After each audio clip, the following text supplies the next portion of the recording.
Let that light of joy shine in your life all the time. Oh, let that light of joy, let that light of joy, let that light of joy shine in your life. So this being our first Sunday in Lent, what it brings to me is last week I made a call out to you to join me in not giving any of our attention to negative thoughts. Well, I've been doing this since a week ago yesterday, and I have to admit that my negativity is very sly. Because I'll just be sitting there accounting the facts of what's going on. Someone from the outside might go, oh, a little bit of criticism there, huh? A few judgments maybe. Negative thinking. So in this Lent period, if you decided to stand on that principle, if I'm letting go of negative thought, we are going to think negative thoughts. Just how long are we going to entertain them? How long are we going to dance with them and let them influence how we feel and what we do? So, today's talk title is Make Me an Instrument of Peace. Thank you. I like that because that's what I want. Now, I start every morning by reciting to myself in passage meditation for 30 minutes. And I always include this prayer of St. Francis, which is a cornerstone of the journey of making that choice. Once I'm afraid, and now I'm not. Once I was a slave, and now I'm free. It says, Lord, make me an instrument of thy peace. Where there's hatred, let me sow love. Where there's injury, pardon. Where there's doubt, faith. Where there's despair, hope. Where there's darkness, light. Where there's sadness, joy. O divine Master, grant that I may not so much seek to be consoled as to console, to be understood as to understand, as to love as to love. For it is in the giving that we receive. It's in the pardoning that we're pardoned. It's in dying to self that we are born into eternal life. Thank you, St. Francis, for this wisdom, because it's calling us to a very important reality.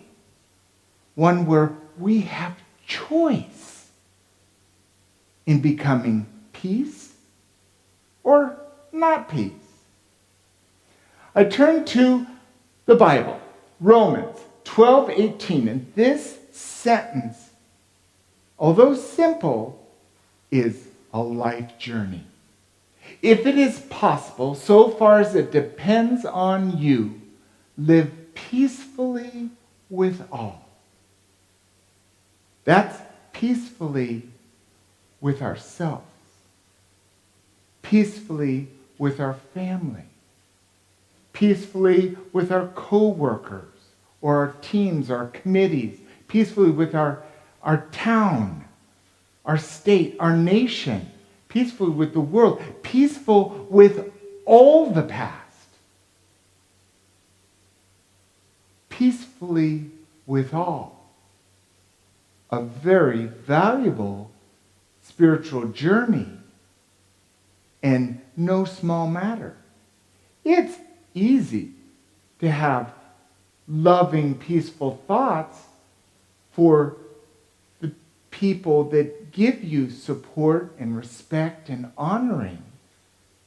But how does that work when someone's not looking at things the way you look, in disagreement or in challenge. There are things we can do. First off, let's look at these pictures, because there's all kinds of ways where we can embrace this connectivity and with each other in peace. We can do it when we come together in celebration, in harmony, in play, in work. We can do it when we drop into prayer and meditation. We can do it when we simply are one with nature or with life, and the laughter and joy of experience comes up through us. Laughter brings us to peace. And I love this picture of the earth being held in hands, because isn't this what we can be? We can be the hands of peace for the entire world. Now, co-founder of Unity, Charles Fillmore, writes this very poignant passage on what I'm trying to talk about. Metaphysicians who study the mind and its modes of action find that when they refuse to let thoughts of worry, anxiety, or other destruction act in their minds, they gradually establish an inner quietness that finally merges into great peace. This is the peace of God, which passeth all understanding. When this peace is attained, the individual gets inspirations and revelations direct from infinite mind. And what he's writing here, infinite mind, is the infinite mind of God, that's always attainable to us because God and the peace of God is always present within us. Not that we're always aware of it, and if you are always aware of it, I want to sit in your presence. Because this is more and more where I'm striving to reach, and what I find is that those thoughts of anger and hurt and criticism and judgment come up to be accepted and released. But when we drop into that center, we can hear the wisdom, the intuition that comes from the calm. So you might ask, how on earth do we find calm when we're in reaction? Good question. And what I've been doing is turning to this wonderful tool. The Heart Math Institute has done study for years, and what they've proven is that the heart and our heart center has more intelligence than our brain.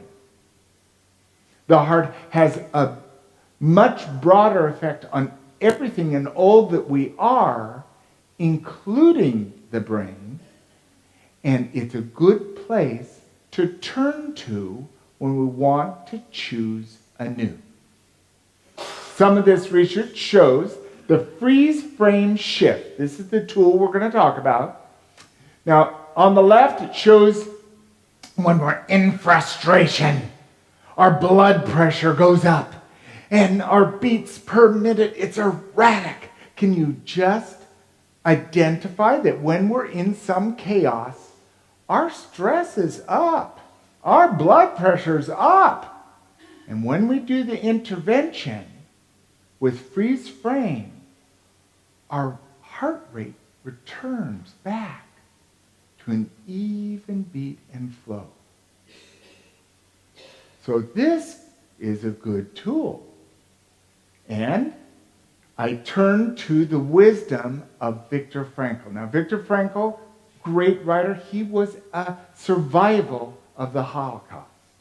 And he discovered, while in the concentration camp, stripped completely naked, he could find his center of peace, no matter what was happening to him.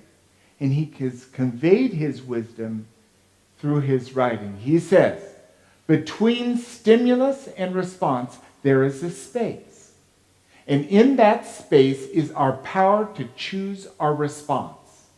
In our response lies our growth and our freedom.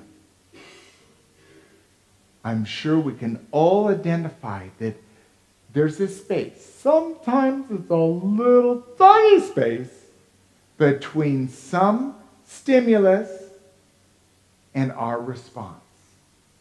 And in that space, we can choose a new thought. We don't have to go automatic pilot. When I go automatic pilot in this situation, I know I'm going to go in reaction.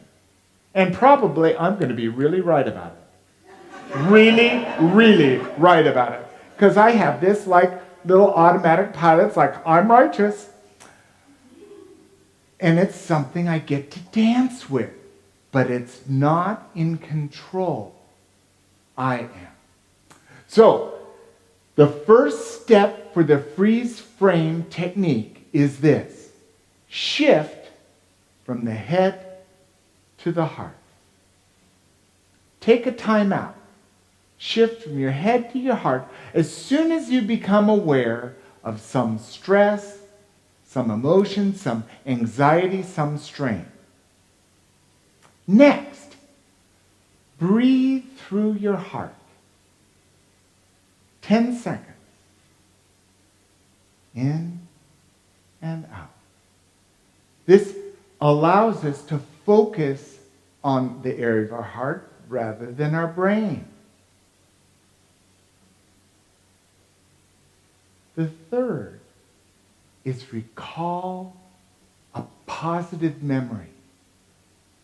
It could be a moment of joy, of celebration in a wedding, or hanging out with friends, or running with your dog, or being with a baby.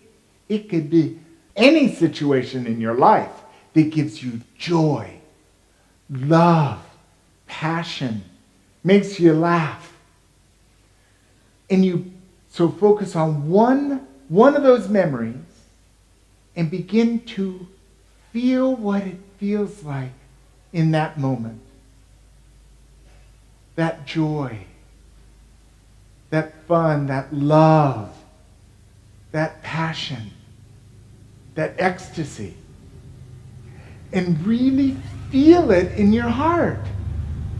And all of a sudden you realize you're feeling great joy when just a second ago, or 12 seconds ago, you were in reaction to something. Then we ask our heart, what could I do in this situation to make it different? What can I do to minimize stress? And then listen to the response from your heart. Take a moment in this space where we just listen. When we relax, center in our heart, this is when God can talk to us. This is when our innate wisdom can give us exactly what we need right in this moment. Let it arise out of the calm within us. So these are the steps. Shift from the head to the heart. Breathe into your heart for 10 seconds. Bring to mind a positive memory. And really juice that memory for how did it feel in that moment. And feel that in your heart. Then ask your heart, what could I do differently in this situation? How can I relieve stress in my life? And then listen for the answer. This is a very powerful tool, and one can use anytime, and it doesn't take long to shift from some stimulus, some reaction, something that we have reacted to peace, calm, and understanding. Sounds good? I invite you to use it. And so let's take this now as we'll go into meditation. We'll actually allow this practice to happen, but let's first have the Unity singers bring us into one.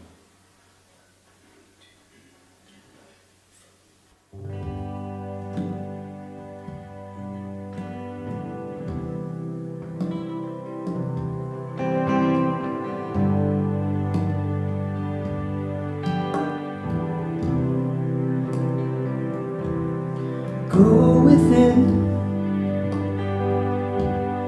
to the one inside. Go within, let it be your guide. Go within, touch the truth. Go within, know it's you.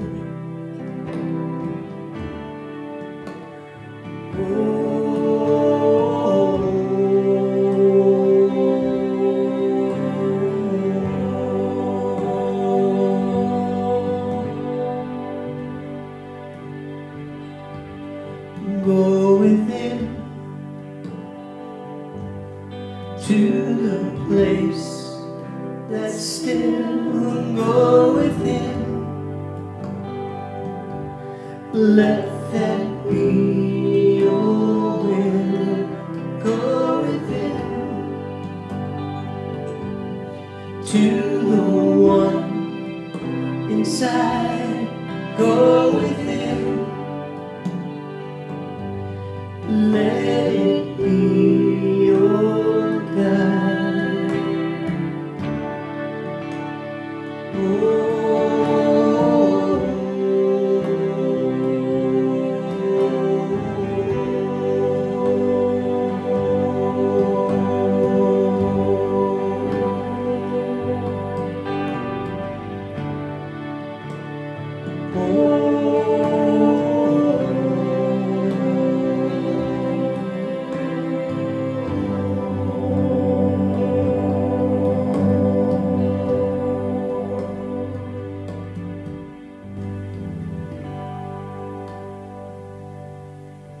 So let's set aside everything else. Let's take a time out.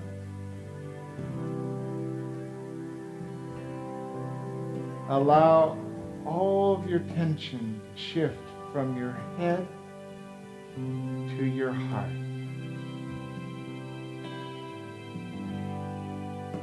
And breathe 10 seconds through your heart.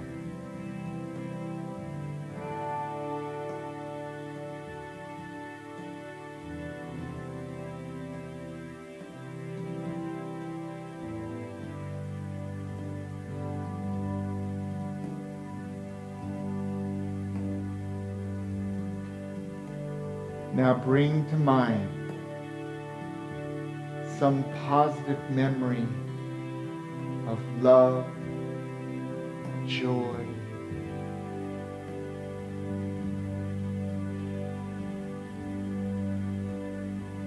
and relive that moment. The expression on your face.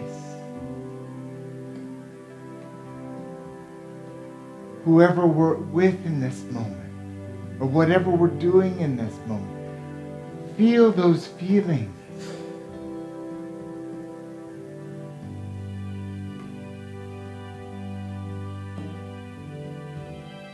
And now ask your heart,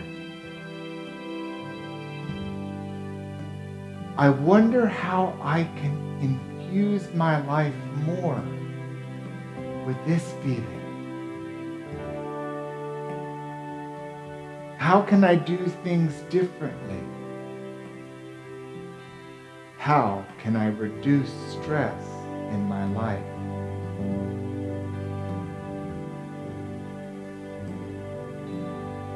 And then allow your heart to inform you as we enter this time in the silence.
Honor where you are right now.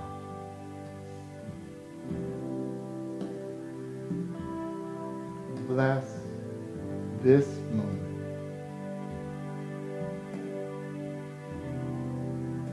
And allow it to inform how we may choose to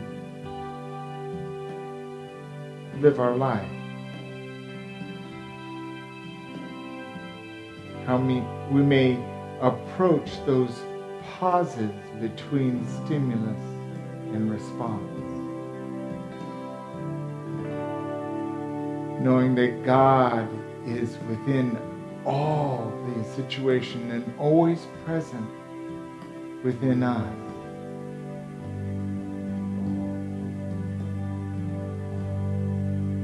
And this is a blessing, and we say thank you.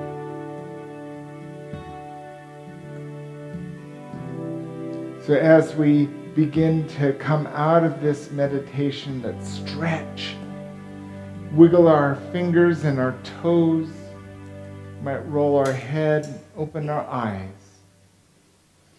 and come into this presence as we say this affirmation together. I am willing to follow my heart to be an instrument of peace. And so it is. Lead your faith. Step out on the water. Release your faith. Every step is stronger.